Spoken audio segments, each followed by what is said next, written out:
Hi everyone, this is Ravita Chaturvedi. Welcome to my channel. आज अपन लोग 11th अकाउंटिंग का एक बहुत इम्पोर्टेंट चैप्टर करने जा रहे हैं, अकाउंटिंग इक्वेशन। यह किसी भी कॉम्पिटिटिव एग्ज़ाम में बहुत यूज़फुल होता है। हमारे अकाउंटिंग का ये बेस होता है। इसको अगर हमने सीख लिया है तो अकाउंटिंग हमारी आसान हो जाती है। तो इसको और भी आसान लैंग्वेज में समझने के लिए हमारे साथ जुड़े। लेखांकन समीकरण व्यवसाय की संपत्तियों, पूंजी एवं दायित्वों के संबंध को दर्शाता है। व्यवसाय में किसी भी व्यवहार से हुए परिवर्तन का सीधा संबंध लेखांकन समीकरण पर पड़ता है। वो किसी भी तरीके का ट्रांजैक्शन हुआ होगा, वो अकाउंटिंग इक्वेशन में वो उसका इम्पैक्ट होगा ही होगा। वह चाहे दोनों ही साइड हो या तो फिर एक ही साइड उतनी ही अमाउंट से इंक्रीज हो या डिक्रीज हो। इसका मतलब है कि दोनों ही साइड हमारे इक्वल होते हैं। हमेशा असेट्स जो होती है वो कैपिटल और लायबिलिटी के इक्वल होती है या बराबर होती है। यह किस सिद्धांत पे आधारित होता है? तो यह लेखांकन समीकरण लेखांकन के द्विपक्षीय अवधारणा पे आधारित होता है या डुअल एस्पेक्ट पर आधारित होता है। इसका फॉर्मूला क्या है? तो assets equals to capital plus liability होता है। अब सिर्फ हमें एक अकाउंटिंग इक्वेशन से सारे ही आइटम्स को हम निकाल सकते हैं भी किसी भी तरीके से।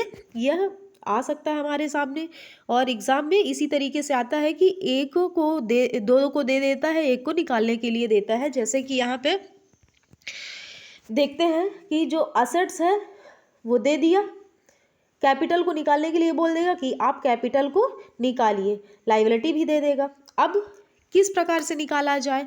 या तो पूछ लेगा कि असेट्स इतना है, कैपिटल इतना है, तो लायबिलिटी क्या होगी? कैपिटल और लायबिलिटी इतनी इतनी है तो असेट्स कैसी होगी? तो ये हम अकाउंटिंग इक्वेशन को डुअल कॉन्सेप्ट के आधार पे निकाल सकते हैं बड़ी ही आसानी से। तो यहाँ पे अपन लोग देखते हैं, यहाँ फर्स्ट इक्वेशन में हमने लिखा है assets equals to capital plus liability. अब सवाल हमने एक दिया है कि असेट्स हमारी 4 लाख की है, उसमें कैपिटल कितने की होगी ये निकालना है हमको, और 2,50,000 की लायबिलिटी है। तो हम ये कैसे निकालेंगे? तो इसी हम किसको अकाउंटिंग इक्वेशन को इधर ला के और सॉल्व करेंगे। तो ये किस प्रकार से सॉल्व करेंगे?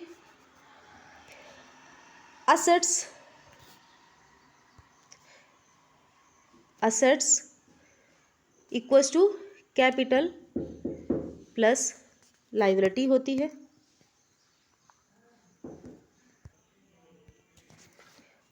अब यहाँ लायबिलिटी है तो निकालेंगे, हमें यही कैपिटल निकालनी है। तो कैपिटल कैसे निकालेंगे? हम असेट्स को दूसरे साइड ले जाएंगे तभी निकल पाएगा। असेट्स को 4 लाख यहाँ लिख लेते हैं, माइनस लायबिलिटी कर लेते हैं। तो लायबिलिटी कितनी है? 2,50,000 की। उसको हम माइनस करेंगे तो कितना आएगा? 1,50,000 हमारी कैपिटल निकल आई।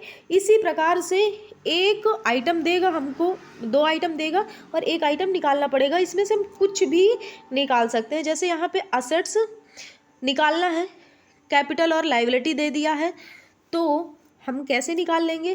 कैपिटल और लायबिलिटी को ऐड करेंगे क्योंकि इसके बराबर ही हमारी असेट्स होती है। तो यहाँ पे 1,30,000 हो जाएगा। फिर थर्ड इक्वेशन भी हमने लिखा है, तो थर्ड इक्वेशन में लायबिलिटी निकालना है।